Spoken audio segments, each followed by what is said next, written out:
FPL is back and so is the congested period, which means I'm going to publish a lot of videos, including a wildcard video. Make sure you subscribe so you don't miss any. The 3 best players in the game are all on the shortlist this game week. Palmer against Leicester away, an easy fixture. Salah against Southampton away, another easy fixture. And Haaland against Spurs at home, which is actually an easy fixture with the defensive injuries, and he's the only player on the shortlist to have the home advantage. There's not much between the non-penalty stats for the big boys this game week. With the non-penalty return points, it goes Salah, Palmer, Haaland, but with the non-penalty expected numbers, it is in reverse order. Now the question is, who's got the most promising stats? I would usually say the expected numbers are better at projecting the future numbers than the actual numbers themselves, but if you consider how much Haaland's overperformed his underlying stats, much less than the other 2 players, you could say that he's out of form. You could say that he's got 2 attacking returns in the last 6 game weeks, which is very poor. But then there's the flip side. You could have the narrative where he's got 2 attacking returns in the last 3. To elaborate on that even further, you can say that's better form than Palmer only having 1 attacking return in the last 4.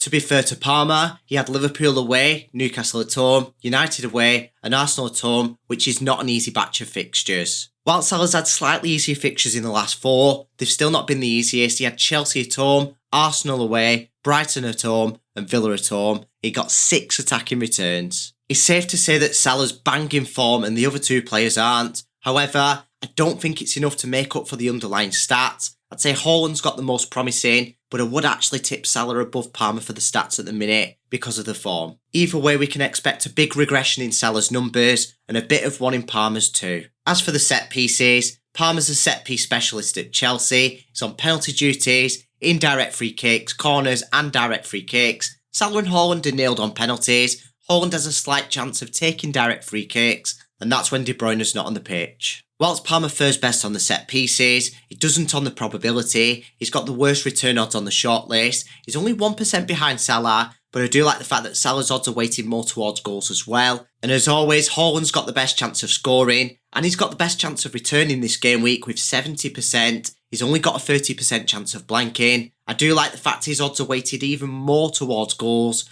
Obviously, Salah gets an additional point for every goal scored, and so does Palmer as well. That does level the playing field with Salah when it comes to the weighted odds, but I do like the fact that Haaland's got the best chance of success. That's if he plays 90 minutes, because these odds are based on the assumption that each player plays 90 minutes, and we will analyse the expected minutes later on in the video. The points projections factor in the expected minutes, and it's Haaland who's got the highest again on Fantasy Football Fix with 8.4. He towers over the other 2 players. However, on FPL Review, they completely disagree. They've got Salah on 7.6 at the highest. Fix have also got Salah at 7.6, so that's where they do agree. It's worth noting that Palmer's in last place again, and that's on both data models. If we average out the points projections, Palmer's on 7, Salah's obviously on 7.6, and Haaland's just ahead on 7.8. That's massively skewed by Fantasy Football Fix's points projection, but I do think they are factoring in the Spurs injuries. Without the defensive injuries, the Spurs defence has been much better than Leicester and Southampton's. Whilst this video has been recorded, Van de Ven's expected to still be ruled out with his thigh injury, and Romero's expected to be 50-50 to play with his toe injury. If Romero is deemed fit to play, we can safely say the Spurs defence is still stronger than the other 2 defences. However, if Van de Ven and Romero are both ruled out, there is a chance that they could be just as bad. I highly doubt they'd be worse because Leicester's 18th on expected goals conceded and Southampton's 19th. There's only Ipswich who's worse. I'll be honest, if Romero's ruled out, I can't safely say that Spurs isn't the easiest fixture on the shortlist because they do have to travel away to the Etihad, while Southampton and Leicester have got the home advantage. If I was to compare Palmer's and Salah's opponents, I'd say Salah's got the slightly easier fixture because Southampton's got slightly worse defensive numbers than Leicester and slightly lower clean sheet odds, but they are practically the same fixture difficulty rating. Before we conclude, we're going to carry out a quick risk assessment. Palmer and Salah didn't feature in the international break. They both had roughly 2 weeks worth of rest. Haaland still featured for Norway, but he still had nearly a week's worth of recovery, and that's enough. All 3 players have got 89 expected minutes, so we can expect all of them to play roughly the full match. Now it's time to conclude. Second place is provisional. If Romero's sidelined, I'd say Haaland's the second best option. If he's not and he's fit to play,